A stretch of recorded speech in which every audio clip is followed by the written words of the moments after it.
Bonsoir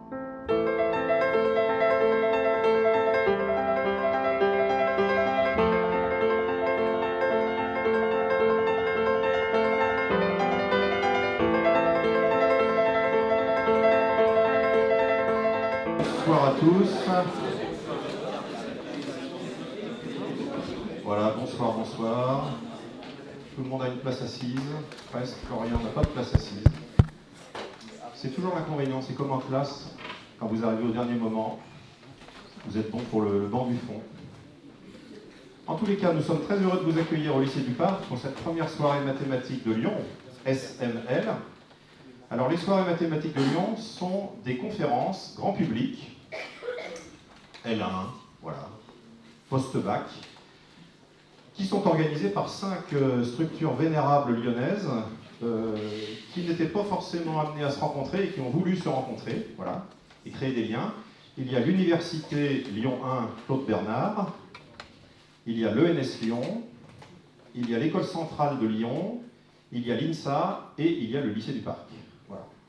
Ça fait 5 sites et ça fait donc 5 exposés dans l'année, voilà, de mathématiques, voire d'informatique, pour lesquels vous serez à chaque fois les bienvenus.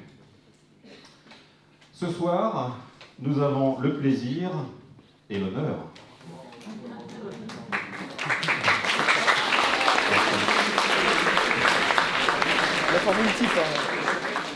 d'accueillir Sébastien Martineau, voilà, de Sorbonne Université. Sébastien est mathématicien, mais avant toute chose, c'est un membre fondateur de l'équipe des soirées mathématiques de Lyon. Voilà. À l'époque, il était élève à l'ENS Lyon, encore fringant, et à quelques-uns, nous nous sommes réunis dans un lieu de perdition pour lancer ces conférences. Voilà. Donc on est particulièrement ému de revoir Sébastien, qui est maintenant mathématicien confirmé, et qui va venir nous parler des labyrinthes aléatoires et transitions de phase. Merci Sébastien.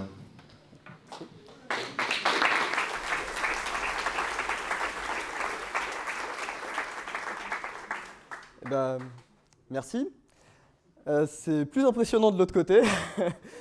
Donc, vous m'entendez correctement là, c'est bon? Ok. Donc, bonsoir à toutes et à tous. Je suis ravi et honoré que vous ayez pris sur votre temps libre pour venir assister à cet exposé de mathématiques. Et mon objectif, dans l'heure qu'on va passer ensemble, ça serait d'essayer de comprendre le monde imaginaire que vous voyez peut-être à l'écran. Je ne sais pas s'il est à peu près visible ou pas. Bon, si vous voyez rien ou si vous ne m'entendez pas, vous me le direz et puis on avisera. Donc là, on a un paysage aléatoire et notre objectif, ça va être de le comprendre. Et ce que j'aimerais transmettre au fil de cette heure, c'est les raisons pour lesquelles cet objet mathématique, ce monde virtuel, me fait vibrer mathématiquement. Et il y a 2 raisons principales. La première, c'est que je le trouve beau, et la seconde, c'est que ce monde est ouvert sur d'autres mondes. Alors, en ce qui concerne la beauté, bon, c'est subjectif, hein, mais je ne parle pas là de beauté visuelle, plutôt de beauté mathématique. Donc il y a un certain nombre de définitions, d'énoncés, de questions, d'arguments que je trouve élégants et que j'aimerais vous présenter ce soir. Quant au deuxième aspect, eh bien, un monde ouvert sur d'autres mondes, ça veut dire qu'il y aura des liens avec des mathématiques variées, avec des phénomènes issus de la physique ou de la vie courante. Eh bien, commençons. Donc, inspectons un petit peu cette figure et essayons de la comprendre. Alors, la première chose à comprendre, c'est un paysage aléatoire. Là, on voit un océan avec des îles. Les îles sont pas si petites que ça. Bon, mais mathématiquement, on va avoir une description un petit peu plus précise quand même. Du point de vue géométrique, la structure sous-jacente, c'est un réseau hexagonal que j'ai représenté en noir, en gras ici. Une structure géométrique très régulière. Mais à cette structure géométrique régulière s'ajoute un coloriage qui, lui, est aléatoire, complètement désordonné. Et ce coloriage est régi par un paramètre qui s'appelle P. Sur cette simulation, j'ai pris P égale à 1/3. Et grosso modo, ce que ça veut dire, c'est que la proportion de marron qu'on voit à l'écran, c'est à peu près 1/3. Alors pour l'instant, ce n'est pas une définition très nette, très précise. Donc voici comment on obtient l'objet que vous avez vu à l'écran. On suit une recette en 2 étapes. La première étape, ça consiste tout simplement à, pour chaque case de notre réseau hexagonal, à jeter un dé à 6 faces, un dé équilibré. Donc là, par exemple, j'ai obtenu un 6, un 1, encore un 1. Et si on fait ça partout, on a des numéros sur toutes les cases. Et bon, la deuxième étape, parce qu'il faut quand même obtenir un coloriage, c'est la suivante. C'est qu'on va colorier en marron les cases qui portent le numéro 5 ou le numéro 6. Et toutes les autres, on va les mettre en bleu. Alors, voyons ce que ça donne. La case en haut à gauche, 6, bon, bah ça, on avait dit que c'était du marron. En haut à droite, le 1, ça va donner du bleu. Et si on fait ça partout, eh bien, on se retrouve avec deux cases marron. Là, on a un 5 et un 6, et le reste qui est bleu. Eh bien, si on fait cela sur une plus grosse portion de réseau hexagonal, on obtient ceci, la figure qu'on avait tout à l'heure. Et donc, pour dire les choses de manière un peu concise, peut-être, les cases sont coloriées de manière aléatoire, les cases sont coloriées de façon indépendante les unes des autres, et chaque case est marron avec probabilité P égale à 1 tiers, et bleu sinon. Ah oui, elle est marron avec probabilité 1 tiers, parce qu'elle est marron quand on a un 5 ou un 6, et ça a 2 chances sur 6 d'arriver, 1 tiers. Alors maintenant qu'on connaît la règle qui permet de générer des mondes aléatoires, on peut en faire plein. Donc ça, c'est celui qu'on a vu tout à l'heure, mais on peut en faire 2, 3, 4. Et alors, quelles sont les remarques qu'on se fait quand on regarde ces différentes figures? Bon, bah, la première, c'est que ces paysages sont différents. Les îles ne sont pas les mêmes, etc. Mais malgré tout, il y a quand même un air de famille. En effet, sur chacune de ces 4 simulations, on voit bien un océan bleu qui remplit un peu la figure avec des îles dedans. Mais ce n'était pas évident a priori, on aurait très bien pu avoir un continent qui a des lacs à l'intérieur ou un littoral avec à la fois un bord de mer, quoi. Pareil, il y a d'autres questions qu'on peut se poser où la réponse en fait est toujours la même en pratique. Par exemple, sur chacune de ces simulations, on a à peu près 1 tiers de marron et 2 tiers de bleu. Donc déjà, on se rend compte que les paysages vont être très différents les uns des autres, mais leurs propriétés intéressantes sont beaucoup plus robustes. On peut espérer observer toujours la même chose en pratique. Ou alors on avait dit que, peut-être revenir à cette diapositive, on avait dit qu'on aurait pu imaginer plein de choses, peut-être observer un continent qui remplit un petit peu tout, etc. Mais en fait, si on parle d'océan et de continent, je trouve qu'il y a une question qui est plus fascinante encore que se demander y a-t-il ou non un continent, c'est de voir comment émergerait un continent. Donc pour ce faire, il faudrait être capable de définir un processus de descente et de montée des eaux. Et dans ce cas-là, on pourrait poser cette question, qu'on peut éventuellement reformuler ainsi. Comment les petites îles se mettent-elles à fusionner pour former un continent à mesure que la mer recule? Bon, et bien, à l'attaque.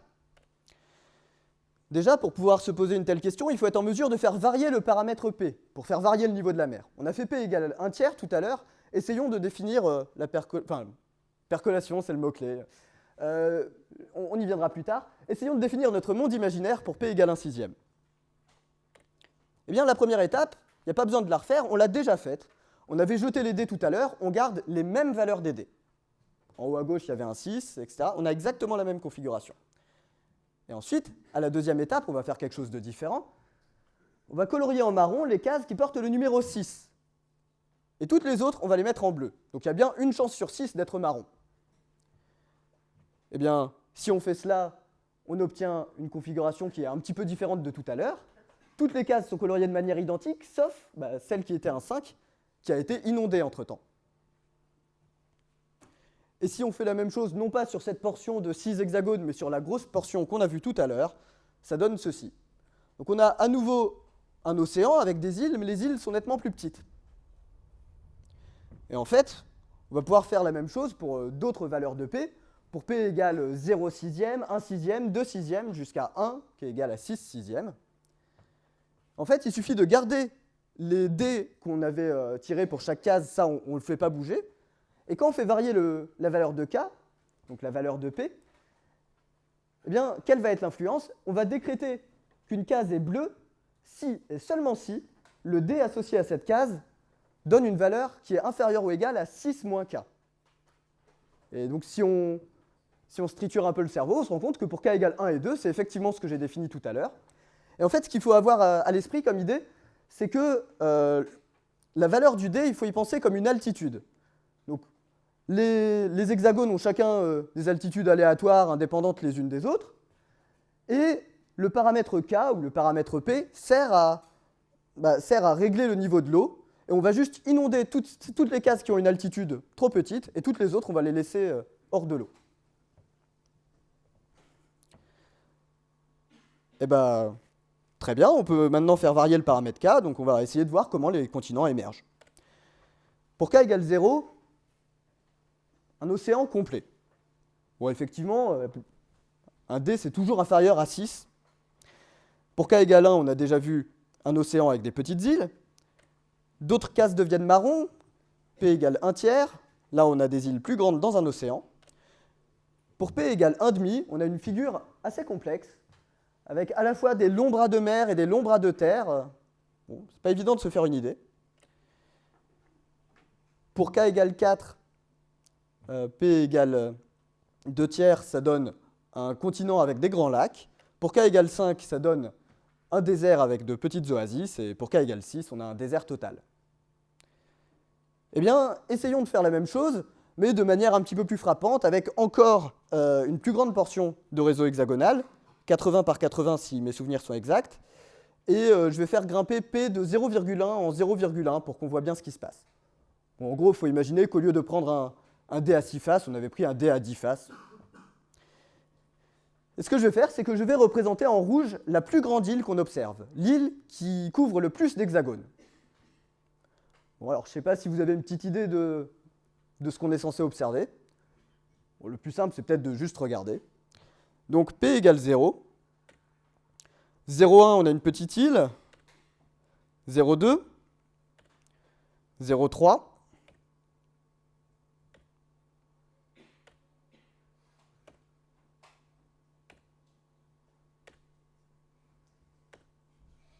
Bon. Et là, on a un continent. Et ben, y a quand même quelque chose qu'on a remarqué. Quand on est passé à 0,6, il y a eu un petit souffle suspendu dans la salle. Bon, peut-être que j'entends ce que je veux, mais... Et donc, on a observé, fasciné, l'émergence abrupte d'un continent. C'était assez soudain. En effet, si on prend P égale 0,4, bon, on avait une grosse île, mais bon. P égale 0,5, là, clairement, il se passe quelque chose. Et P égale 0,6, quelque chose s'est déjà passé. Là, le continent, il remplit tout.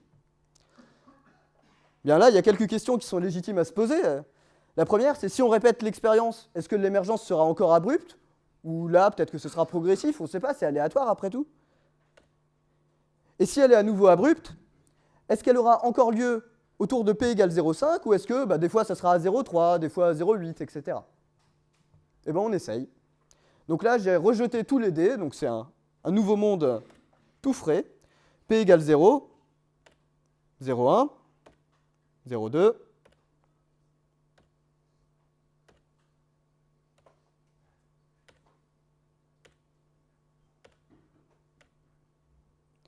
et bon, on a encore vu quelque chose qui se passait à 0,5. Donc à 0,4, on avait ceci. À 0,5, cette figure, je l'aime bien, je la trouve jolie. Puis P égale 0,6, on avait un continent. Et si on recommence encore, à nouveau, P égale 0,4, P égale 0,5, P égale 0,6. Donc là, il n'y a plus vraiment de doute.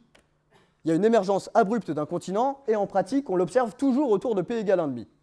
Et on aimerait bien comprendre pourquoi. Alors en physique, un changement abrupt qui s'opère toujours à la même valeur d'un paramètre, c'est ce qu'on appelle une transition de phase. Et vous connaissez au moins un exemple de transition de phase, c'est celui qui concerne les états de la matière. À pression ambiante, l'eau change d'état précisément à 0 degrés Celsius. Pas à moins 1 ou à 1, c'est à 0 que ça se passe. Et puis à 100 degrés aussi pour l'autre changement d'état. Eh bien, pour mieux comprendre les états de la matière, une approche possible, c'est d'essayer de comprendre en détail des transitions de phase plus simples, telles que celles qui concernent l'émergence de continents sur ce monde un petit peu simpliste. Alors c'est peut-être l'occasion de dire que ce modèle, il n'est pas pertinent pour la vraie émergence de continents. Enfin, on a dit que les altitudes entre deux cases qui étaient côte à côte, c'était complètement indépendant, mais dans la vraie vie, à côté de l'Everest, on ne s'attend pas à voir la fosse des Mariannes ou quoi que ce soit. Donc c'est pas, disons, le côté émergence d'un continent, etc., c'est pour vous faire passer un modèle mathématique, mais ce modèle mathématique n'essaie pas de coller fidèlement à l'histoire que je vous raconte du point de vue du réalisme physique. Bon, et dans la suite de cet exposé, on va essayer de donner un sens à l'énoncé suivant et de le démontrer.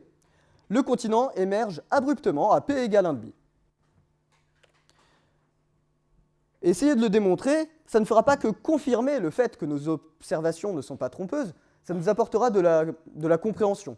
Démontrer un théorème, ce n'est pas uniquement un certificat de véracité, c'est aussi l'occasion de comprendre. Ah, alors, une page de pub apparemment. Donc, un mini-blog est associé à cette soirée mathématique. Donc, en gros, je ne suis pas capable de me réfréner de dire un certain nombre de choses, mais il le faut néanmoins. Donc, il y aura cette icône qui apparaîtra parfois en bas à droite. Et dans ce cas-là, il y aura un petit texte en italique à côté, et ça voudra dire que si vous voulez approfondir cette chose-là, eh ben, vous n'aurez qu'à aller regarder sur le blog, parce que là, je n'ai pas le temps d'en parler. Alors, en ce moment, ce n'est pas encore vraiment rédigé, mais je vais m'y mettre. Hein. Voilà. Ok. Et bah, du coup, je vais l'utiliser dès maintenant, cette petite icône. Question que certains d'entre vous vous posez peut-être, et qui est tout à fait légitime, c'est les probabilités sont-elles aussi rigoureuses que le reste des mathématiques? C'est une question très naturelle parce que les probabilités, c'est une théorie de l'incertitude. Donc, bon, naturel de se poser la question. Et bien que les objets d'étude soient incertains, il s'avère que la façon de les étudier est exactement la même que quand on étudie des points, des droites, des nombres, etc. Donc la réponse, c'est que c'est aussi rigoureux. Vous pouvez en douter si vous voulez, moi je vous le dis. Donc, revenons à nos histoires de continents, tout ça. Donc, comment formaliser ces histoires d'îles, de continents, de lacs et d'océans? Comment capturer ce phénomène de transition de phase qu'on a vu dans les simulations? Bon, eh ben, il va falloir commencer à poser des définitions, et notamment à donner un nom à ce monde imaginaire. Alors, ma langue a fourché tout à l'heure, je l'ai déjà dit. Ce nom, c'est la percolation. Alors, percolation, c'est un mot que vous connaissez peut-être à cause des cafetières, les percolateurs à café. Il y a un lien, mais on le verra plus tard. C'est peut-être pas le moment maintenant de vraiment expliquer cela. Et donc, on va essayer de définir proprement le modèle. Alors, on travaille sur le réseau hexagonal. Mais déjà, quelle portion on va choisir du réseau hexagonal? Est-ce qu'on va travailler sur un hexagone? Bon, on se doute bien que non, ça n'a pas l'air très intéressant. Une petite portion comme ceci? Ou alors une grande portion? Ou encore, dernière option naturelle, travailler sur le réseau infini. Eh bien, plusieurs approches sont possibles. La première approche, ça consiste à travailler sur une portion de taille n par n. Et dans ce cas-là, ce qu'on va essayer de démontrer, c'est que la transition devient infiniment abrupte quand n tend vers l'infini. Bon, alors pour l'instant, ce qui est écrit comme légende, ça ne veut rien dire. Je n'ai pas encore donné du sens à ces différents termes. Mais l'idée, c'est que si on représente la probabilité qu'il existe un continent en fonction de p, quoi que ça veuille dire, eh bien, quand n deviendra de plus en plus grand, le graphe de cette fonction va avoir tendance à se redresser comme ceci, et la pente va tendre vers l'infini au milieu. Il y a une seconde approche qui consiste à travailler directement sur le réseau infini. Et dans ce cas-là, on va montrer qu'un changement totalement abrupt s'opère exactement à p égale 1,5. Et là, on aura plutôt des graphes qui ressemblent à ceci, une fonction qui est parfaitement nulle jusqu'à 1,5, elle vaut 1 après, donc quelque chose de totalement abrupt. Et c'est cette seconde approche sur laquelle on va se concentrer, mais je redirai quelques mots ultérieurement sur la première.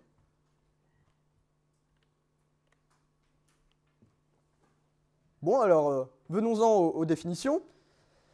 Donc les cases, de façon indépendante, se voient attribuer des altitudes aléatoires. Et cette altitude, elle est choisie comment? Ça va être un nombre réel compris entre 0 et 1, et choisi totalement au hasard. On dit choisi de manière uniforme au hasard. Ce que ça veut dire, c'est assez concret en fait. Ça veut dire que ce nombre s'écrit sous la forme 0, des chiffres. Oui, bon, c'est un nombre quoi. Et en fait, les chiffres, on peut les obtenir en jetant un dé à 10 faces, un dé équilibré, où sur les faces du dé, on a écrit 0 et 1, 2, 3 jusqu'à 9. Et donc, le premier chiffre, ça sera quelque chose entre 0 et 9 choisi de manière équiprobable. Pareil pour le deuxième, indépendant du premier chiffre, etc. etc. Donc là, par exemple, je passe 0,6, 3, 7, 1, etc. Il y a un autre point de vue aussi qui permet de capturer la notion de nombre aléatoire uniforme. C'est donc une autre caractérisation de la même notion, c'est-à-dire que si on se donne A et B des nombres comme ceci entre 0 et 1, la probabilité de tomber dans l'intervalle AB vaut précisément B moins A. Donc, bon, Si vous avez une définition préférée entre les deux, prenez-la, c'est la même notion en fait. Ok. Et donc, on est prêt à définir la percolation maintenant. À nouveau, une recette en 2 étapes. La première étape, c'est que pour chaque case, on va tirer un nombre uniforme dans 0,1. Et on fait ça de manière indépendante pour toutes les cases. Donc là, j'ai déjà rempli une case. Et bon, on les remplit toutes avec des nombres uniformes. Et la seconde étape, eh bien, si on se donne un paramètre P compris entre 0 et 1, ce qu'on va faire, c'est qu'on va colorier en marron les cases qui portent un nombre supérieur ou égal à 1 moins P, et les autres en bleu. Donc l'altitude, elle est gérée à 1 moins P comme niveau, et les cases trop basses sont inondées, les autres restent émergées. Et donc, si on fait ça pour P égale 0,6, ça veut dire que la hauteur qui va être la hauteur seuil qui bascule entre bleu et marron, ça sera 1 moins P qui est égal à 0,4, et ça donne lieu à ce coloriage. Bon, on peut faire ça sur des petites portions, on peut aussi les faire sur des grandes portions, et c'est un peu ce qu'on a fait tout à l'heure. Alors, il y a un point que je n'ai pas discuté, c'est que se passe-t-il quand le nombre aléatoire il est précisément égal à P? Et la réponse, c'est que peu importe, tous les énoncés de théorème que je vais dire dans la suite de cet exposé, ils sont vrais pour aussi bien la convention on les met marron que la convention on les met bleu. Donc, bon, si vous voulez, on peut fixer les idées en disant qu'on les coloriera en marron, mais ça n'a pas d'importance.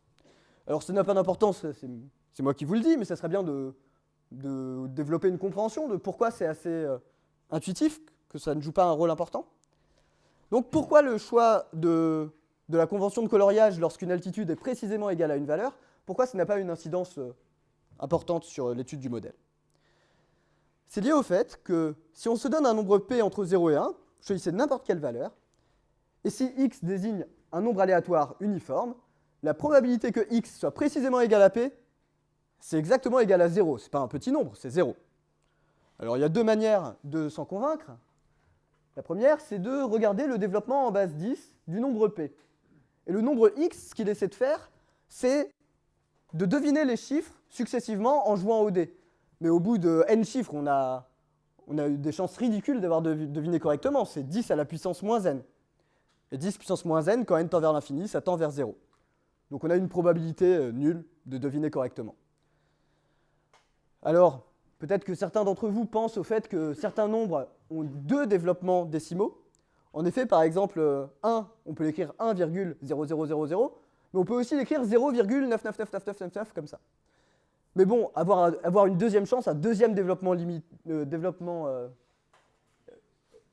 deuxième écriture décimale, pardon, c'est pas ça qui va nous sauver la vie, parce que 0 plus 0, ça reste égal à 0.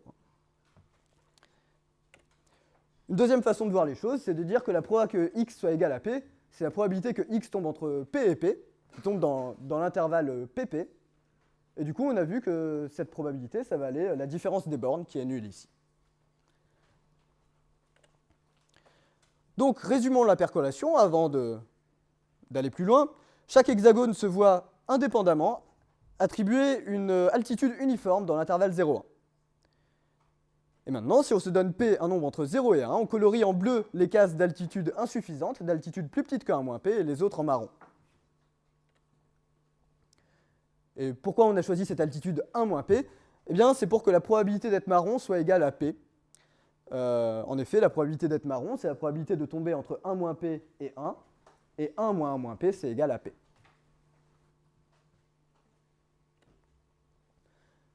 Et bien maintenant, si on a envie d'étudier cette question d'émergence de continents, on a intérêt à définir ce que c'est qu'un continent. Donc on va essayer de définir les notions de lac, d'océan, d'île et de continent. Alors en ce qui concerne lac et océan, donc là on n'est pas à regarder des considérations physiques de salinité ou quoi que ce soit, mais là ça va être des notions qui regardent juste la géométrie. Et donc si on essaie déjà de définir juste ce que c'est un lac ou océan, donc on n'essaie pas de différencier les deux, la notion pertinente, c'est celle de composante bleue. Alors une composante bleue, je définis ça très formellement comme une zone explorable par un poisson. Donc en fait, cette figure, si vous êtes un poisson, vous pouvez l'interpréter comme un labyrinthe. La terre, c'est des murs infranchissables pour un poisson. Par contre, les poissons, ils se baladent très facilement dans l'eau. Et donc là, à l'écran, des composantes bleues, on en voit 6. Alors, je suis censé les mettre en valeur, mais je crois que vous ne voyez pas trop le changement de couleur. Celle-là, on voit... Bon, il y en avait 6 en tout cas. Et similairement, les composantes marron, bon, bah, c'est une zone explorable par un chat. Les chats, ça aime pas l'eau, mais ça se balade bien sur la Terre. Bon. Et là, il y a 4 composantes marron, comme ceci. Bon, et maintenant, on aimerait différencier lac et océan, différencier île de continent. Eh bien là, il y a une définition que j'aime bien. C'est de dire qu'une île, c'est une composante marron qui est constituée d'un nombre fini d'hexagones. Et un continent, ça serait tout simplement une composante marron constituée d'un nombre infini d'hexagones. De façon similaire, on peut définir un lac comme une composante bleue qui couvre une quantité finie d'hexagones et un océan comme une composante bleue infinie. Donc voilà, gardez bien ces définitions en tête. Un continent, c'est une composante marron infinie. Eh bien, on est maintenant capable d'énoncer le théorème de transition de phase qui capture le phénomène qu'on a observé tout à l'heure. Si on se donne P un paramètre entre 0 et 1, on va noter f de P la probabilité qu'il existe un continent quand on fait la percolation de paramètres P. Bon, c'est une quantité qu'on a le droit de considérer.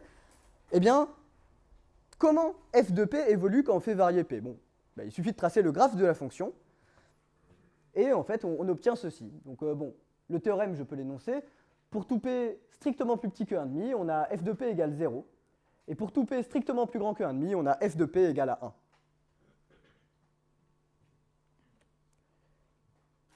Une autre manière de représenter ce qu'on vient de voir, non pas par un graphe, mais plutôt par un diagramme comme ça, serait de dire qu'il y a une valeur critique P égale 1,5 ici au milieu. À chaque fois qu'on prend P strictement plus petit, donc quand on est dans la moitié gauche de l'intervalle, eh bien avec probabilité 1, on voit ce scénario, il n'y a pas de continent. Et puis quand on prend P strictement plus grand que 1,5, avec probabilité 1, on voit le scénario que j'ai écrit en toutes lettres, il existe un continent.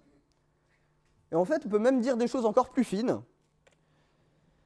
Quand on prend P strictement plus petit que 1,5, on peut démontrer qu'il y a, avec probabilité 1, on observe toujours ça, il y a un océan, un seul, et 0 continent. Et quand on prend P strictement plus grand que 1,5, il y a 0 océan et un continent. Bon, et P égale 1,5 du coup, qu'est-ce qui se passe? Bah, on va voir. Donc que se passe-t-il à P égale 1,5? Moi, je trouve qu'il y a 3 scénarios qui sont a priori crédibles, qui sont un peu en concurrence les uns avec les autres. Le premier, ça serait de dire que, au paramètre critique, on tire le meilleur des deux mondes, à la fois ce qui se passait pour P plus petit et pour P plus grand. Donc avec probabilité 1, on observerait un océan et un continent. La figure très simpliste, ça serait juste de dire qu'on a ceci. Bon, et d'accord, ok, peut-être que la frontière serait tortueuse et qu'il y aurait aussi des îles et des lacs, mais un truc un peu comme ça. Le second scénario, ça serait de dire que, avec probabilité 1,5, on a un océan et pas de continent, et qu'avec probabilité 1,5, on aurait un continent et pas d'océan. Et un troisième scénario, c'est de dire qu'avec probabilité 1, là on n'a pas le meilleur des deux mondes, on a juste les catastrophes de part et d'autre, il n'y a pas d'océan et il n'y a pas de continent. Bon, un peu moins visuel pour le coup. Hein. Et évidemment, la réalité se range de ce côté-là, bon, pourquoi pas. Et donc, on va essayer de développer un peu une compréhension de ce que ça peut être une configuration où il n'y a aucun océan, aucun continent. C'est pas très intuitif. Donc là, je répète ce qu'on vient de dire. Hein. À P égale 1,5, il n'y a ni océan ni continent, seulement des îles et des lacs. Alors, si on réfléchit 30 secondes, on se dit, c'est peut-être pas évident déjà qu'il existe des configurations comme ça. Mais si on réfléchit 50 secondes, on se dit, si, il y en a quand même. Parce qu'on peut faire une structure concentrique comme ça. On a une île qui est bien finie, c'est pas un continent, parce qu'elle est entourée par un lac, qui lui-même est entouré par une île, qui est entouré par un lac, qui est entouré par une île, etc., etc. Mais la percolation, c'est pas ce qu'elle fait. Parce que ça suppose un petit peu qu'il y a un centre du monde, et la percolation, enfin dans le réseau hexagonal, on n'a pas du tout privilégié un point par rapport au reste. Et donc la percolation, il s'avère qu'elle ne se comporte pas du tout comme ça. Alors il y a quand même moyen d'essayer de comprendre schématiquement ce qui se passe, et ça serait avec un dessin du type suivant. déjà, on commence, on observe une certaine île. Bon, cette île, à côté d'elle, elle a peut-être quelques îles qui baignent donc dans un lac, parce qu'on a dit qu'on n'avait pas le droit d'avoir des océans. Donc, comme c'est un lac, il est lui-même entouré par de la terre, il est dans de la terre. Alors ce lac lui-même, on va dézoomer un petit peu, il va être entouré de quelques lacs, un petit peu similaires d'ailleurs, des cousins. Et sauf que tous ces lacs, ils vivent sur une île. Donc le morceau marron, là, il est lui-même entouré par de l'eau. Et on peut à nouveau dézoomer. Cette île, il y a des îles similaires autour. Ces îles vivent dans un lac, vous avez compris la chanson. Et puis on peut encore dézoomer. On itère. Bon, dernière itération, parce que là, on a compris. Donc ce genre de figure, qui est un peu plus compliqué que juste les anneaux concentriques qu'on avait tout à l'heure depuis un centre. Et en fait, quelque chose qui est un peu remarquable quand on regarde cette figure, c'est que des choses intéressantes se passent à toutes les échelles, quand on regarde l'objet de plus en plus loin. Et ça, pour ceux d'entre vous qui avaient déjà croisé des fractales, ça vous évoque peut-être quelque chose, parce qu'une fractale, c'est un objet qui a des détails intéressants à toutes les échelles à mesure qu'on le regarde de plus en plus proche. Et il s'avère que des fractales aléatoires se cachent dans la percolation de paramètres 1,5. Alors, donc là, j'ai une percolation de paramètres 1,5 avec des tout petits hexagones, parce que j'ai pris une très grande portion. Et je vais représenter en rouge la plus grande île.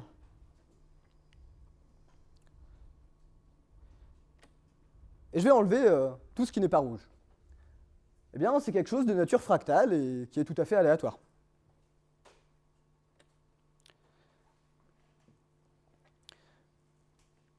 Donc je vais maintenant, là on a vraiment essayé de regarder ce qui se passait au paramètre égal 1,5. Maintenant, on va revenir un petit peu à notre théorème de transition de phase de tout à l'heure. Donc la valeur 1,5 délimitée de régime. Alors on avait formulé le théorème en se plaçant dans le réseau infini. Mais je vous avais signalé qu'il y avait une autre approche qui était possible, ça consistait à travailler sur des portions finies et à les prendre de plus en plus grandes, à les faire tendre vers l'infini. Donc là, on prend une portion n par n, et dans ce contexte, on va dire qu'on a un continent si on a une composante marron qui touche les 4 bords du rectangle. Parce que là, on ne peut plus vraiment parler de composante infinie, vu qu'on est dans une boîte finie. Alors en fait, là, il n'y a pas forcément une définition consensuelle de ce qu'est un continent. Il y a beaucoup de définitions qui pourraient venir à l'esprit. Et en fait, pour toutes les définitions raisonnables, le théorème que je vais dire est vrai. Donc, ok, la définition, il n'y a pas une définition très naturelle, mais pour toutes les définitions naturelles, les résultats sont toujours les mêmes de toute façon. Donc je rappelle la définition en haut de ce qu'est un continent dans ce contexte. Et étant donné une taille n pour notre portion et un paramètre p, on peut noter fn de p, la probabilité qu'il existe un continent quand on fait de la percolation de paramètres p dans le rectangle de taille n. Et on aimerait dire que les fonctions f indice n se comportent comme ceci. Et donc le théorème, ça serait de dire cette fois que pour p strictement plus petit que 1,5, fn de p converge vers 0 quand n tend vers l'infini, et que quand p est strictement plus grand que 1,5, fn de p converge vers 1 lorsque n tend vers l'infini. Et ça, du point de vue de l'analyse, c'est quelque chose d'assez remarquable. Parce que les fonctions fn, c'est un exercice en fait de démontrer qu'elles sont très régulières, ce sont même des polynômes. Et du coup là, qu'est-ce qu'on a ? Les fn, c'est des fonctions polynomiales, et à la limite, on a quelque chose qui n'est pas continu. Donc en gros, la morale, c'est que les subtilités d'analyse que vous avez peut-être déjà croisées ou que vous croiserez dans les cours de mathématiques, eh ben, ça ne vit pas que dans les livres de contre-exemples, c'est aussi lié à des phénomènes très importants liés à de la recherche active.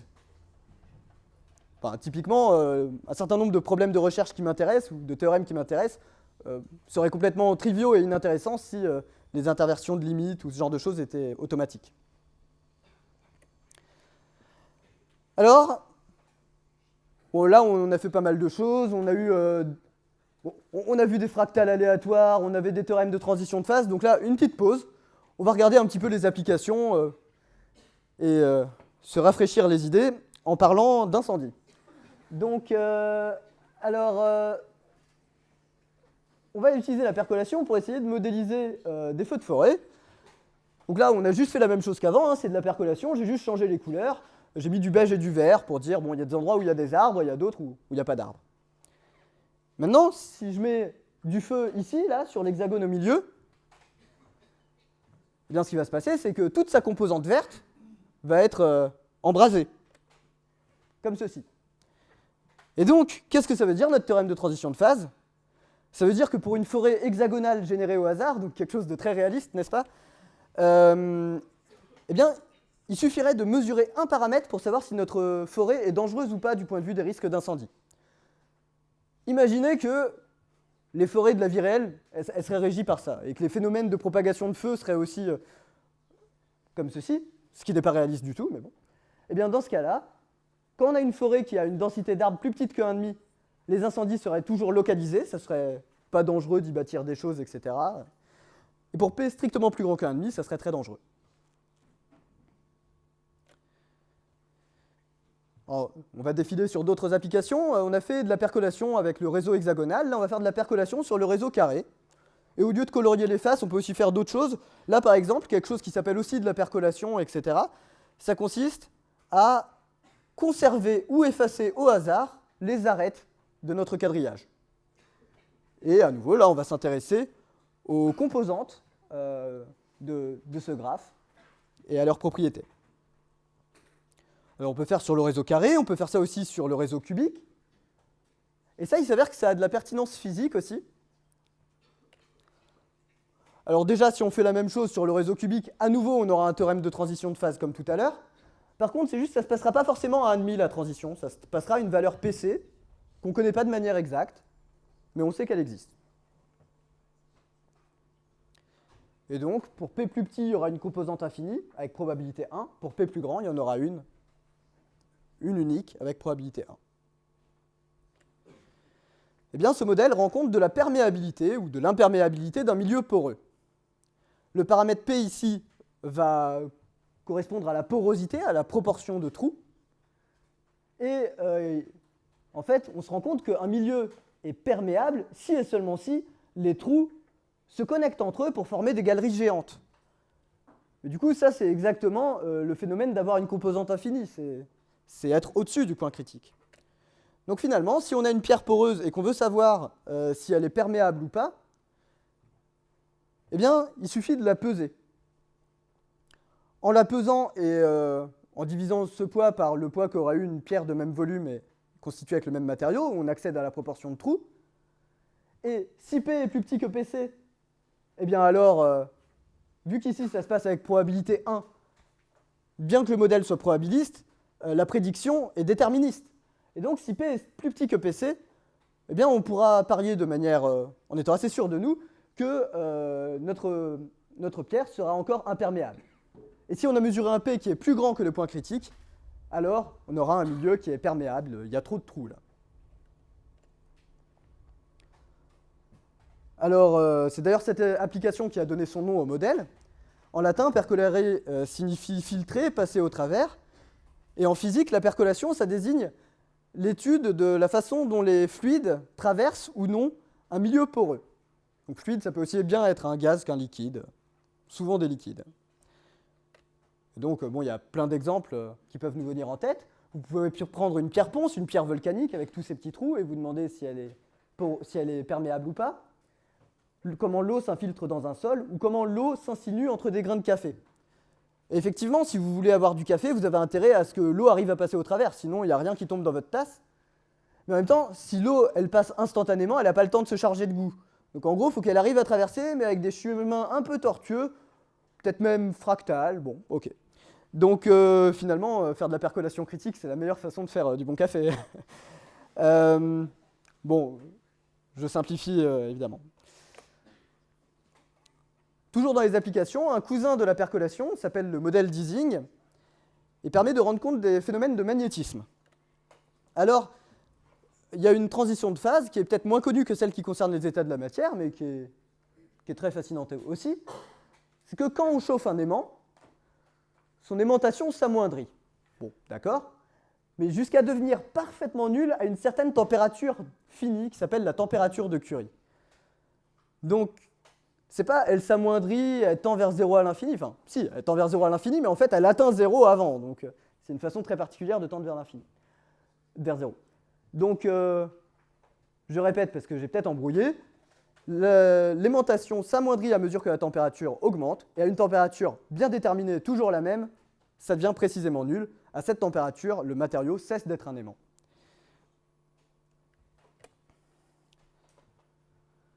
On peut aussi envisager des applications du côté des propagations de maladies ou de rumeurs. Il s'agit alors de travailler sur des géométries plus abstraites que la dimension 2 ou la dimension 3. Tout à l'heure, ce qu'on avait, c'est que les objets qui nous intéressaient et qu'on essayait de relier, c'était les sommets d'un réseau cubique. Et on disait que deux sommets étaient connectés s'ils étaient côte à côte dans le graphe.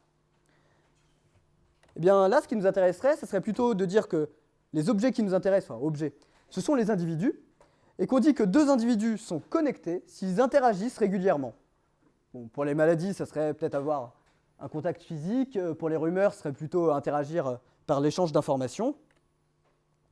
Et donc, ce que je voulais signaler, c'est que on pourrait se dire que ce qui est à droite, c'est quelque chose de tout à fait inaccessible, qu'on ne peut pas travailler sur ce genre de données, mais il s'avère que Facebook a à peu près accès à ce genre de choses, en fait. On remplace les individus par les comptes Facebook et on connecte deux comptes s'ils sont amis. Après, est-ce que c'est une bonne chose ou pas d'étudier ce genre de données, c'est une autre question, mais en tout cas, ces données, elles existent, quoi. Ce n'est pas des choses abstraites qu'on ne peut jamais manipuler. Enfin, une dernière chose que la percolation permet de développer une compréhension que j'aime bien, c'est la notion de résilience. Donc, la résilience, ça désigne la capacité d'un système à continuer de fonctionner normalement quand certains composants sont détruits ou cessent d'être fonctionnels. Et c'est une qualité importante pour les systèmes complexes, qu'il s'agisse d'organismes vivants, d'écosystèmes, de machines, de sociétés, etc. Et en fait, ce que la percolation suggère, alors il ne faut pas l'appliquer n'importe comment, mais en tout cas, ça permet de développer une image mentale, c'est de se dire qu'il y a une proportion critique. En dessous de cette proportion critique, le système continue de fonctionner. Dès qu'on dépasse cette proportion, patatras. Donc, dans les exemples qu'on a vus, si on met peu de marron dans un océan bleu, bah, l'océan continue d'exister. Si on met peu de trous dans un matériau, il est toujours imperméable. Un aimant qu'on chauffe peu reste un aimant. Mais si on dépasse un seuil critique, l'océan cesse d'exister, le matériau devient perméable et l'aimant cesse d'en être un.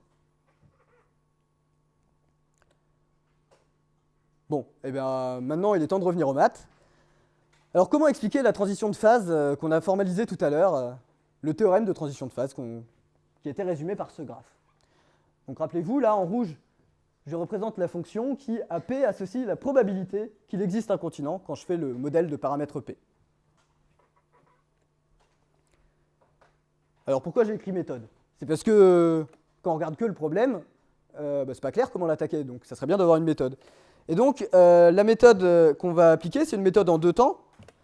La première, ça consiste à dire ouais, c'est compliqué de démontrer que le graphe de f, c'est exactement ça, mais si vous voulez, pour pas cher, je peux vous dire qu'il a certaines propriétés en commun avec ce graphe. Alors c'est plus facile, mais c'est pas ce qu'on veut. Mais bon, c'est plus facile, donc ça permet de commencer. Donc on va repérer quelques propriétés remarquables du graphe candidat, là, du graphe rouge qu'on observe, et on va essayer de démontrer rigoureusement que pour la fonction f, ces propriétés sont vraies. Donc au lieu de démontrer que les deux objets sont égaux, on démontre qu'ils ont des propriétés en commun. Et la deuxième étape, c'est que si on a un peu de chance, on aura accumulé suffisamment de propriétés qui sont suffisamment restrictives pour que le seul graphe qui vérifie toutes ces propriétés à la fois, c'est le graphe rouge qu'on avait tout à l'heure. Et dans ce cas-là, on a gagné, forcément, les deux graphes étaient égaux. C'est ça qu'on va essayer de faire. Et donc, on va commencer par une première propriété qui fait peut-être moins peur que démontrer directement le théorème de transition de phase. C'est, on remarque que cette fonction est croissante, effectivement, ça ne descend jamais. Et essayons de démontrer que f est croissant.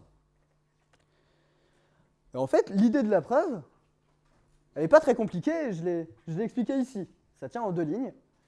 C'est que quand on augmente P, ça revient à abaisser le niveau de la mer. Parce qu'on avait dit que l'altitude qui correspondait au paramètre P, c'était 1 moins P. Et comme il y a un moins, quand on augmente P, le niveau de la mer descend. Et puis si on fait reculer la mer, ça peut être qu'en faveur de l'émergence de continents, donc ça serait cohérent avec dire que la fonction f est croissante. On va essayer de justifier ça proprement. Donc on se donne P et P', deux paramètres dans 0, 1, et qui sont ordonnés dans cet ordre, donc P est plus petit que P'. Et on veut montrer que f de P est inférieur à f de P'. Eh bien, on commence par tirer nos altitudes aléatoires. Et maintenant, on fait l'observation suivante. Si dans mon paysage aléatoire, il existe un continent quand l'eau monte à hauteur 1 P, alors il en existe encore un quand l'eau monte à hauteur 1 P'. Bah oui, pourquoi? Bah parce que la deuxième altitude, disons, dans la première partie de la phrase, c'est marée haute, dans la deuxième, c'est marée basse. Si à marée haute, j'arrive à avoir un chemin infini de terre émergée, bah, il sera encore là quand la marée sera basse. Donc si on avait un continent, on en a encore un après coup. Mais maintenant, donc là, ce que j'écris point P ou point P', c'est l'événement qui est écrit au-dessus. Donc la probabilité qu'il existe un continent quand l'eau monte à hauteur 1 P, cette probabilité va forcément être plus petite que ce qui se passe pour P', à cause de l'implication que j'ai écrite au-dessus.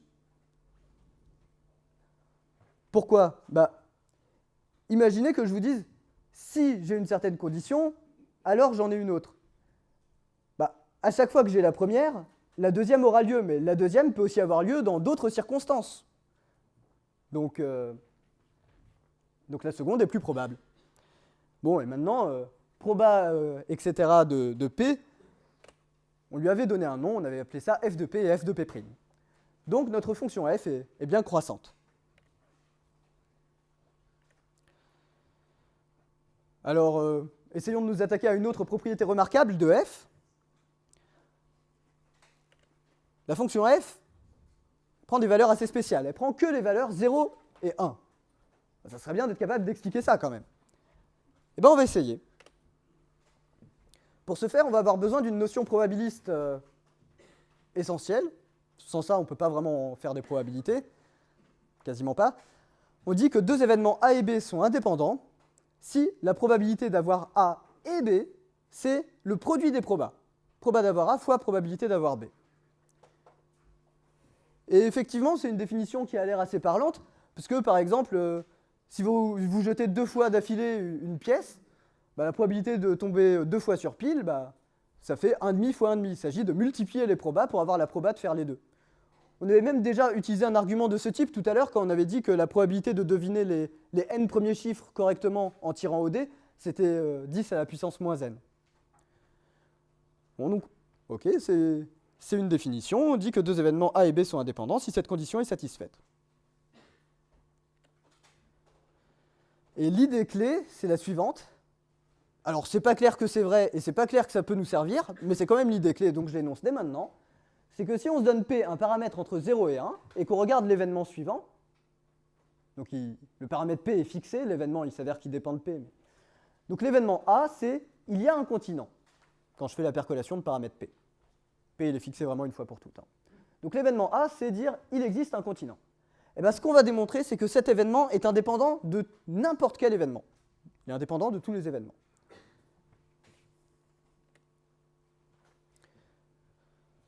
Et il s'avère que ça va nous être utile, bon ça on verra. Alors, il s'avère qu'il suffit de démontrer qu'il est indépendant de tout événement qui ne fait intervenir qu'un nombre fini d'hexagones. Bon, on va admettre ce point-là. Pour démontrer l'énoncé du milieu, il suffit de démontrer l'énoncé d'en bas. Et donc, afin de justifier l'idée clé, c'est ça qu'il faut faire. On se donne A, l'événement, il existe un continent, et B, un événement quelconque, la seule chose qu'on suppose, c'est qu'il regarde juste une zone finie. Et il s'agit de montrer que A et B sont indépendants. Alors, comme notre événement B peut être déterminé en regardant uniquement ce qui se passe dans une zone finie, on peut se donner un rectangle, représenté en noir à l'écran, qui contient toute l'information nécessaire pour déterminer si B a lieu.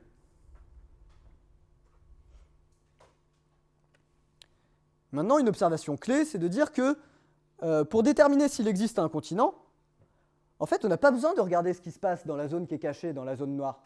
Si j'ai accès à tout le reste du coloriage, vraiment jusqu'à l'infini, eh bien, ce qui se passe dans cette zone ne pourra pas changer grand-chose. Tout au plus, si on ouvre beaucoup de marron, on arrivera peut-être à fusionner certaines composantes infinies, ou si on met beaucoup de bleu, peut-être qu'on arrivera à fractionner des continents en plusieurs continents, mais on n'arrivera pas à changer le fait qu'il en existe ou qu'il n'en existe pas de continents. Et donc, à cause de cela, l'événement A est indépendant de B. On n'a pas besoin de regarder ce qui se passe dans la boîte pour savoir si A a lieu. B ne regarde que ce qui se passe dans la boîte, donc A est indépendant de B. Et ben, on a démontré que l'idée clé est valide. Donc, l'événement A qui nous occupe depuis tout à l'heure est indépendant de tout événement. En particulier, il est indépendant de lui-même. Donc là, si ce que j'ai dit tout à l'heure n'était pas très clair, pourquoi cette chose-là est vraie, vous pouvez raccrocher le wagon. Là, il y a un argument qui est rigolo. Donc, on admet ce qui est en haut, et on va conclure. On va démontrer que f de p, c'est toujours 0 ou 1. Comme A est indépendant de lui-même, ce que ça veut dire, c'est que la probabilité d'avoir A et A, c'est la probabilité de A fois la probabilité de A. Bon, mais probabilité de A et A, c'est une manière un peu compliquée de dire probabilité de A. Et à droite, c'est juste proba de A au carré. Oui, sauf que maintenant, bien, les seules solutions réelles de x égale x2, c'est x égale 0 et x égale 1. Donc, la proba de A vaut 0 ou 1. Et sauf que la proba de A, par définition, c'est f de p. Donc f de p vaut soit 0, soit 1. Alors, ce genre de raisonnement, ça a un nom, c'est ce qui s'appelle la loi du 0,1 de Kolmogorov. Bon, loi du 0,1, on comprend bien pourquoi. Alors, dans cette démonstration, on a admis le fait qu'il suffisait de regarder des événements finis pour être indépendant de tous les événements, etc. Il est possible de faire une démonstration qui est complètement accessible au niveau L2. Et donc, il faudra que je rédige ça dans le blog. Non, mais là, je m'y engage maintenant, donc je suis obligé de le faire. Ok, donc récapitulons, on a démontré deux propriétés. On a démontré que notre fonction f était croissante, et on a vu aussi qu'elle ne prenait que les valeurs 0 et 1.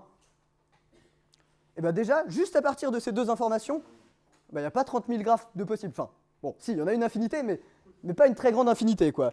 Le graphe, il est forcément de ce type-là. Il vaut 0 jusqu'à quelque chose, et puis quand il saute, il se met à valoir 1, et puis il ne peut plus redescendre parce que c'est croissant. Donc on a un graphe de ce type-là, qui saute à une certaine valeur, qu'on appelle PC en général, pour dire que c'est le point critique, c'est là que tout bascule. Alors, malgré tout, il s'avère que quelque chose qu'on n'a pas encore justifié, par exemple, c'est pourquoi PC est différent de 0 ou de 1. Alors, un premier argument déjà qui permet de se dire, bon, c'est crédible quand même que PC soit différent de 0 et de 1, c'est que f de 0, c'est bien égal à 0. En effet, si j'ai une probabilité nulle de mettre de la Terre, bah, j'aurai qu'un océan, et puis du coup, il n'y aura pas de continent.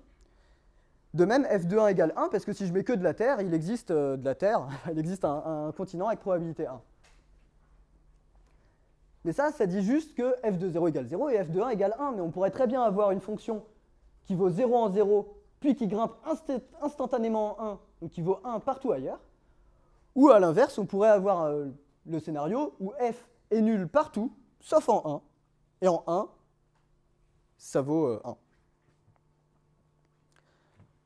Alors démontrer que PC égale 1,5, etc., c'est un peu compliqué. Moins maintenant qu'il y a une dizaine d'années, il y a des progrès là-dessus. Mais juste justifier que PC est différent de 0 et de 1, ça, il y a moyen de le comprendre. Et bon, vous connaissez l'icône. C'est lui qui a démontré PC égale 1,5 d'ailleurs. Alors, parlons un petit peu de ce qui se passe à P égale 1,5, parce que ça donne des jolies images et que c'est vraiment fascinant. Là, on a une fractale aléatoire qui a lieu à P égale 1,5. Rappelez-vous, on l'a déjà vu, on avait représenté en rouge la plus grande île dans une boîte. Et on avait effacé tout le reste. Eh bien, il s'avère qu'il y a deux médailles Fields qui sont liées directement à l'étude de cette fractale aléatoire. Il s'agit de travaux de Wendelin-Werner et de Stanislav Smirnov. Et donc je vais commencer par expliquer de très loin un petit peu l'idée qu'il y a derrière les travaux de Wendelin-Werner, et pareil pour les travaux de Stanislav Smirnov, en y touchant de très loin. Alors, Wendelin-Werner a eu la médaille Fields pour ses travaux en collaboration avec Greg Lawler et Oded Schramm. Et ces trois mathématiciens ont introduit et étudié un objet qui s'appelle le SLE. C'est une fractale aléatoire continue qui s'avère correspondre à ce qu'on obtient quand on regarde la percolation critique de loin. Et cet objet est défini en mélangeant deux objets qui chacun est magnifique. Le premier est probabiliste, c'est le mouvement brownien. Alors, à part une jolie image, je ne vais pas vous dire ce que c'est, mais l'image est jolie. Et à droite, c'est l'analyse complexe. L'analyse complexe, donc on a un ingrédient de nature géométrique à gauche. À droite, c'est plutôt un ingrédient de nature géométrique et analytique. L'analyse complexe, en fait, c'est l'étude des fonctions dérivables, non pas de R vers R, mais de C vers C. Et il s'avère que cette théorie est complètement différente de celle des fonctions de R vers R. Et c'est un vrai joyau des mathématiques. On ne va pas avoir le temps de s'appesantir là-dessus. Et donc, en prenant ces deux ingrédients, en mélangeant bien et de manière très astucieuse, ils arrivent à définir le SLE. Ils définissent le SLE, d'accord. Ils ont une définition rigoureuse. Ils savent même démontrer un certain nombre de propriétés intéressantes de cette fractale aléatoire. Mais ils n'étaient pas capables de justifier que, effectivement, ce qu'ils avaient défini de manière propre, c'était bien ce qu'on observait quand on prenait la percolation de paramètres 1,5 et qu'on la regardait de plus en plus loin. Et ça a été démontré par Smirnov et ça lui a valu la médaille Fields en 2010. Alors nous, on ne va pas essayer, dans le peu de temps qui nous reste, de démontrer ça. J'en serais bien incapable de toute façon, même avec un an devant moi. Bref. Non, les travaux de Smirnov, en fait, valent une médaille Fields, mais il s'avère qu'ils sont... Enfin, les travaux qui valent une médaille Fields, ça ne veut pas forcément dire que c'est complètement impossible à comprendre. Des fois, il y a des idées qui tombent mûres, et finalement, ok, ça n'a pas été vu pendant 30 ans, mais la preuve fait 20 pages, et on peut l'enseigner directement à des élèves de master, etc. Et en fait, c'est ce qui se passe en ce qui concerne le travail de Smirnov. Mais bon, ça déborde largement du cadre de la L1. Bon, et donc nous, ce qu'on va essayer de comprendre, c'est un petit peu plus modeste, c'est comprendre ce qui rend P égale 1,5 spécial. Donc le dernier théorème qu'on va démontrer ce soir, c'est le suivant, c'est que si on prend P égale 1,5 et qu'on s'intéresse à un losange comme ceci, la probabilité d'avoir un croisement marron de gauche à droite, c'est égal à 1,5. Donc c'est vrai, quelle que soit la longueur des côtés de notre losange. Alors la seule chose qu'il faut, c'est qu'il soit obtenu en recollant deux triangles équilatéraux. Mais par contre, si là c'est un losange de largeur 10 ou 100 000, peu importe, ce sera toujours exactement 1,5 la probabilité. Alors si on essaie de démontrer ce théorème directement, ça va être un peu compliqué. Il y a un lemme qui permet de bien débloquer les choses, c'est le suivant. Pour tout coloriage, donc il n'y a pas de probabilité dans le lemme. Hein.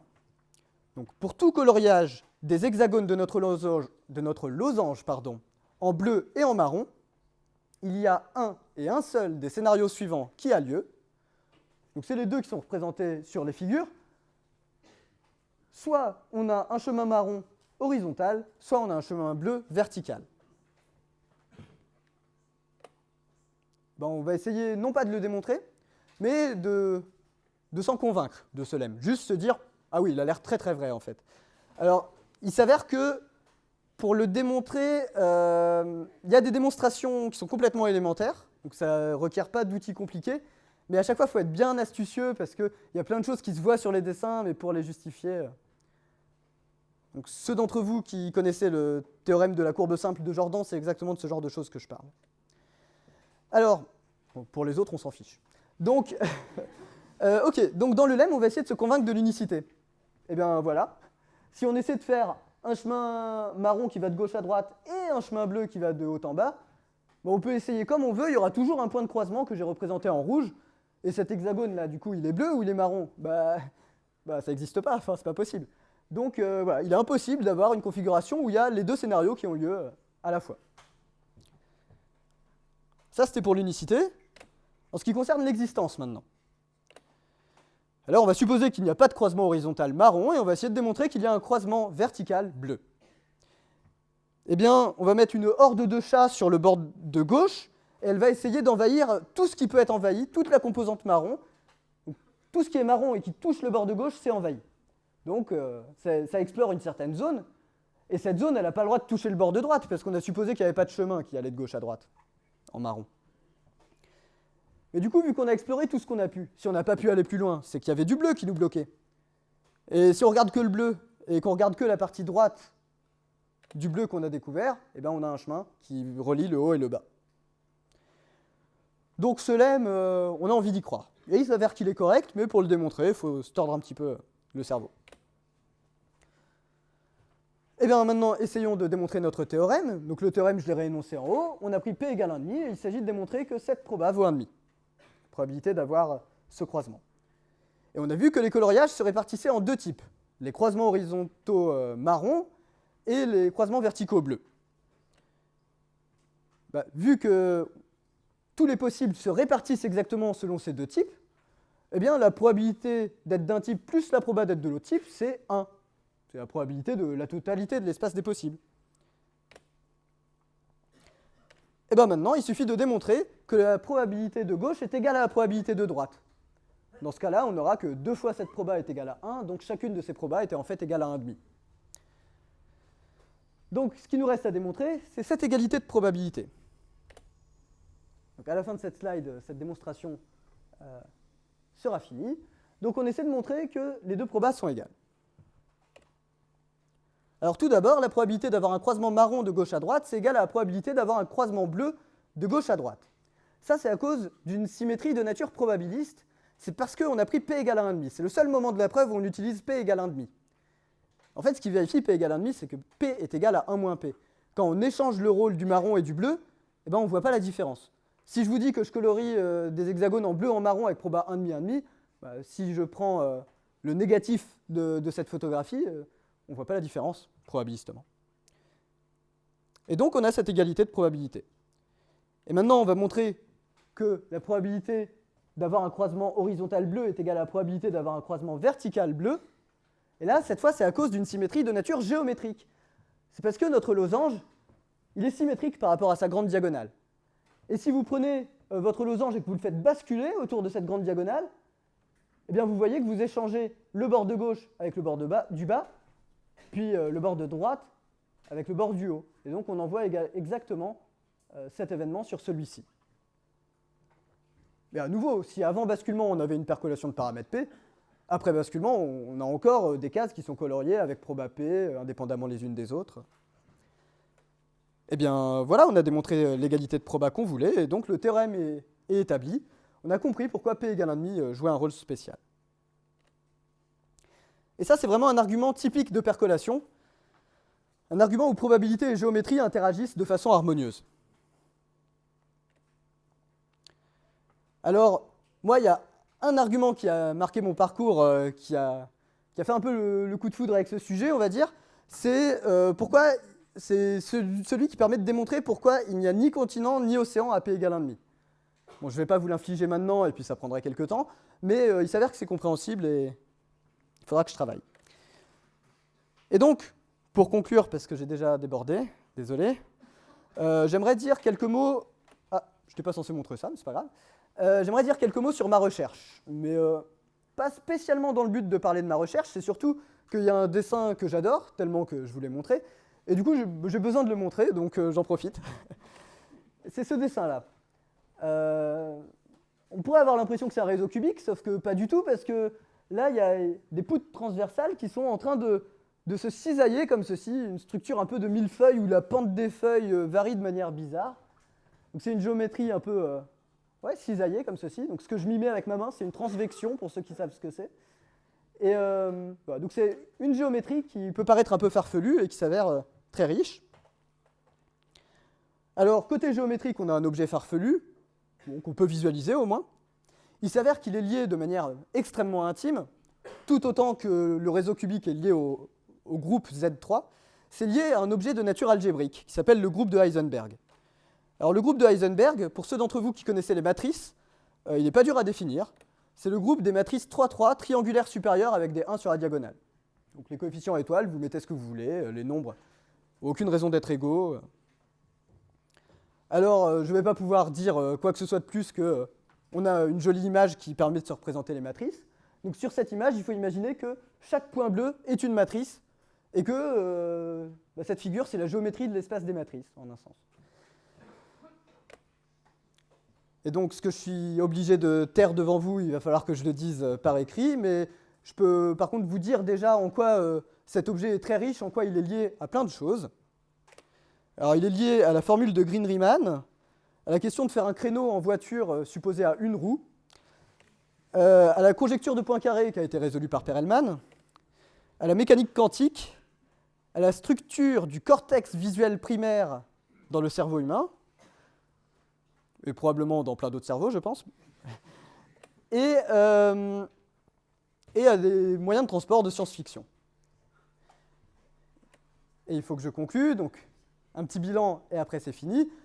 Bon, bah voilà, j'ai essayé de partager avec vous des arguments que je trouvais beaux, en quoi ce monde était lié à plein de choses, etc. Et le mot de la fin, j'aimerais la laisser à une icône de la théorie de la percolation, donc Harry Kesten, qui a été une des personnes qui a fait le plus de travaux importants en théorie de la percolation, enfin la théorie lui doit énormément, et donc qui dit la chose suivante. Indépendamment du fait que la théorie de la percolation trouve ses origines dans un honnête problème appliqué, c'est une source de problèmes fascinants et du meilleur genre qu'un mathématicien puisse espérer. Des problèmes qui sont faciles à formuler avec un minimum de préparation, mais dont la résolution est apparemment difficile et requiert de nouvelles méthodes. Je vous remercie pour votre attention.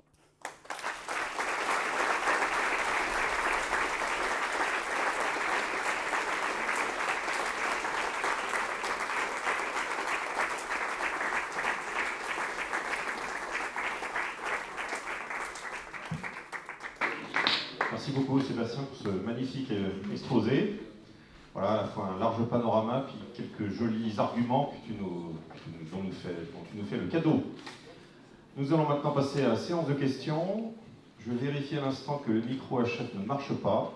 Alors, il ne marche pas. Donc si vous avez des questions, eh bien, vous vous signalez, vous parlez très fort. Et puis Seb, si tu peux reformuler la question pour qu'elle soit prise dans la captation. Oui. Voilà, première question.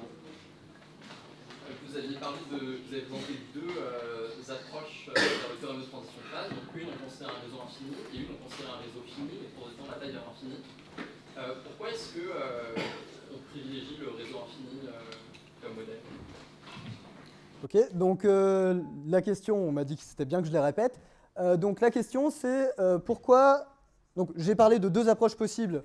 Soit on prend une grosse portion finie du réseau, puis on la fait tendre vers l'infini, soit on travaille directement dans le réseau infini. Et la question c'est pourquoi privilégier la deuxième méthode par rapport à la première?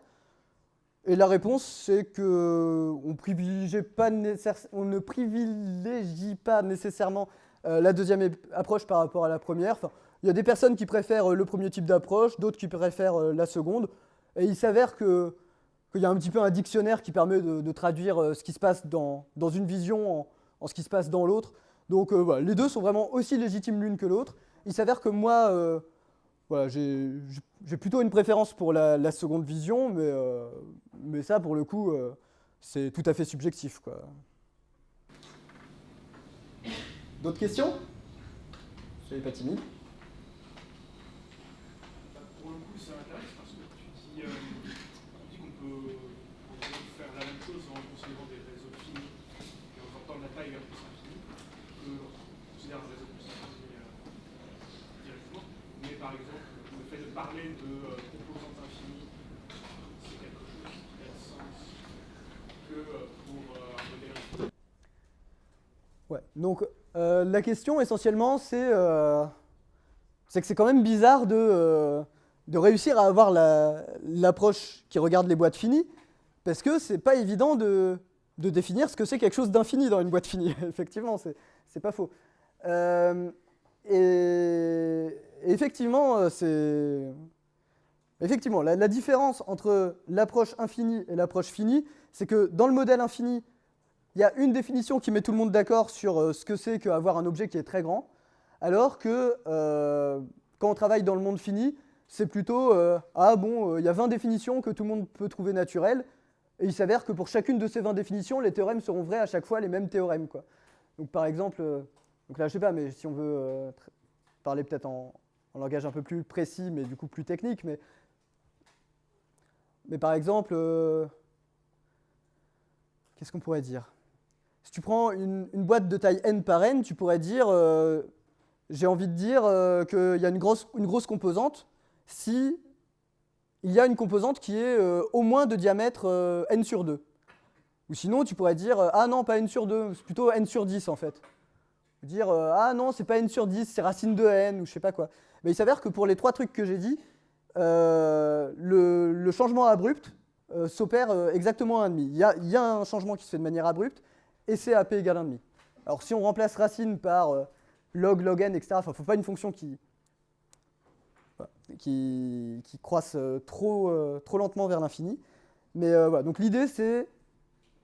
Bon, là je commence à me répéter. Mais en gros, il y a une définition univoque en régime infini, il y a plein de définitions concurrentes dans le domaine fini, mais ce qui fait que l'approche finie a quand même un intérêt et du sens, c'est que chacune des approches candidates donne à chaque fois la même transition de phase. Donc,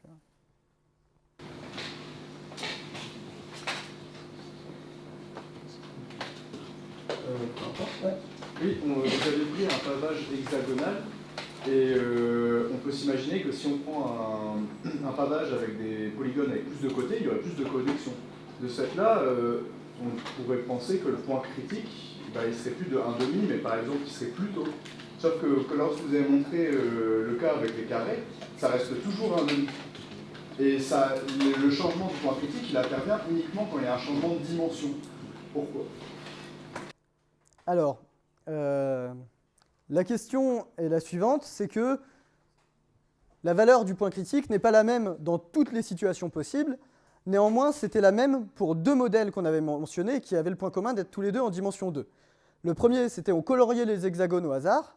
Et la deuxième, c'est on prenait le réseau carré et on coloriait non plus les faces, mais les arêtes. Il y a des arêtes qu'on gardait, d'autres qu'on ne gardait pas. Et dans les 2 cas, la transition de phase se faisait à p égale 1,5. Et du coup, ce qui paraissait naturel à conjecturer, mais qui s'avère ne pas être vrai, c'est que quand on travaille en dimension 2, on pourrait imaginer que PC est toujours égal à 1,5. En fait, il s'avère que la valeur de PC est très sensible aux détails du modèle. Donc, si on avait pris, par exemple, la percolation... par exemple, imaginez que ce qu'on fait à chaque fois, c'est on garde ou pas les arêtes au hasard. Si on fait ça sur le réseau hexagonal, ou le réseau carré, ou le réseau triangulaire, on tombera sur 3 valeurs différentes de PC. Là, c'est juste qu'il y a un petit miracle qui fait que... Il y a un petit miracle qui a lieu pour le réseau hexagonal quand on fait de la percolation sur les faces. Il y a ce même miracle qui a lieu quand on fait la percolation par arête sur le réseau carré. Et ce miracle, c'est essentiellement le lemme qu'on a illustré à la fin avec le fait que quand on a un chemin qui va dans un sens, ça bloque exactement les chemins dans l'autre. C'est des lemmes on parle de lemmes de dualité souvent. Et le paramètre P, on dit qu'il est autodual parce que P est égal à 1 moins P, et la seule solution à P égale 1 moins P, c'est 1,5. Donc voilà. Et donc notamment cette remarque que si on travaille en dimension 2, ça ne suffit pas à prescrire la valeur de PC. Il y a plusieurs façons on peut faire différents pavages qui donneront lieu à des valeurs de PC différentes. Ça remet en cause un peu la pertinence physique de ce modèle, ou en tout cas de la valeur de PC. Parce que si c'est pas pareil pour un réseau hexagonal, un réseau carré, etc., dans le vrai monde, ça serait quoi le modèle pertinent à choisir si les modèles ne sont pas d'accord entre eux, je ne vois pas pourquoi je prendrais une valeur de PC plutôt qu'une autre. Et là, le phénomène qui est essentiel, c'est que, d'accord, la valeur de PC dépend vraiment du choix de graphe. Par contre, ce qui se passe précisément au point critique, le fait qu'on a ces fractales aléatoires, etc., ça, au moins au niveau des conjectures, mais en tout cas ce qui se passe en vrai, ce n'est pas forcément des théorèmes, mais les physiciens le savent depuis longtemps, c'est que ce qui se passe au point critique, ça ne dépend pas du réseau qu'on a choisi. Donc la valeur de PC dépend du graphe, mais ce qui se passe à PC, ou ce qui se passe quand on est plus petit que PC, ou ce qui se passe au-dessus, ça c'est des choses qui sont robustes. Donc il n'y a que la valeur qui... Donc en gros, ce qu'il faut se dire, c'est que la percolation, c'est un bon modèle du point de vue qualitatif. Par contre, juste au niveau quantitatif, sur la valeur de PC, faut regarder les détails vraiment du modèle et parler avec des physiciens, quoi. Ah oui, il y avait... Alors, question là-bas et on reviendra. Oui. J'avais une question en dimension 3.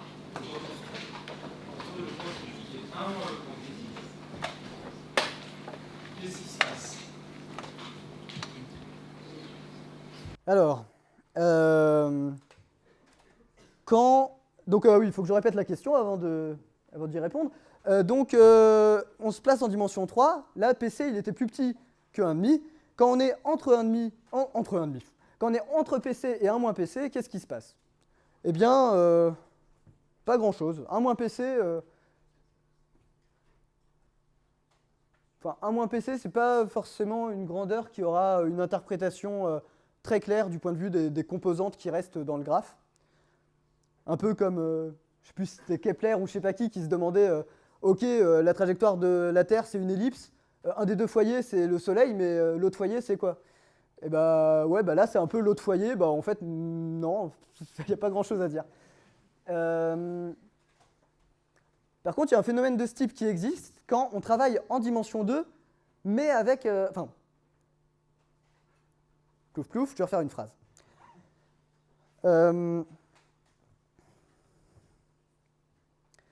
Si vous faites essentiellement le même modèle hexagonal là, mais non pas dans le plan euclidien, mais dans le plan hyperbolique, genre autour de chaque sommet... Donc là, on va dire...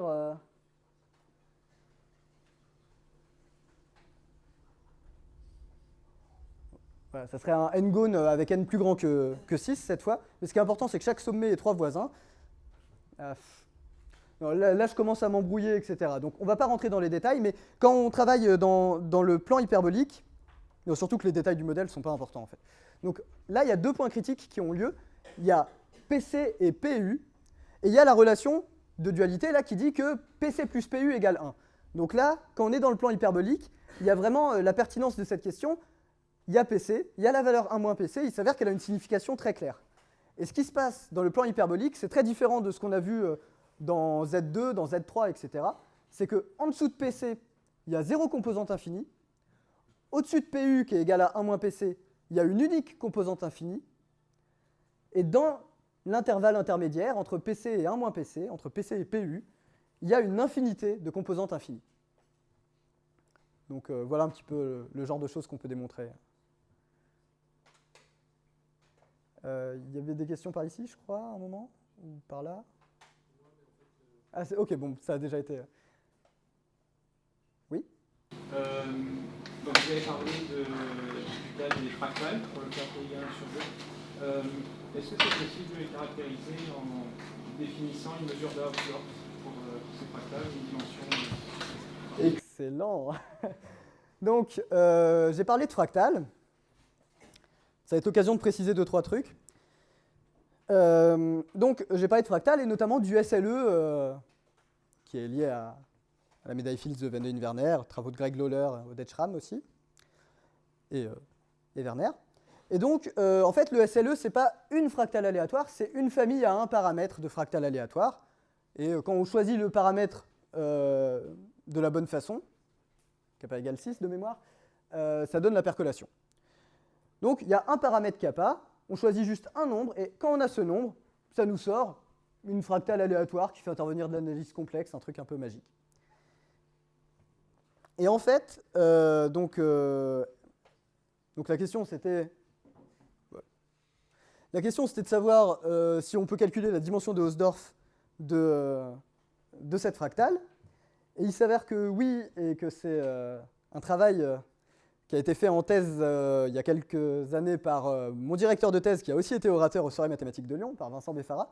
Il a démontré que la dimension de Hausdorff du SLE de paramètre kappa, c'était 1 plus kappa sur 8 si kappa est inférieur à 8, et que c'était 2 si kappa est supérieur ou égal à 8. Donc on peut calculer la dimension de Hausdorff, et elle s'exprime de manière très, très simple en fait, en fonction de kappa. Donc on peut imaginer que kappa gère un peu la rugosité de notre chemin aléatoire. Et au-delà de kappa, pour kappa supérieur à 8, là c'est moins visuel ce qui se passe, mais ça continue d'évoluer. Il y a aussi des dualités entre kappa et kappa prime quand le produit vaut 16, des choses comme ça il me semble, mais je ne connais pas bien.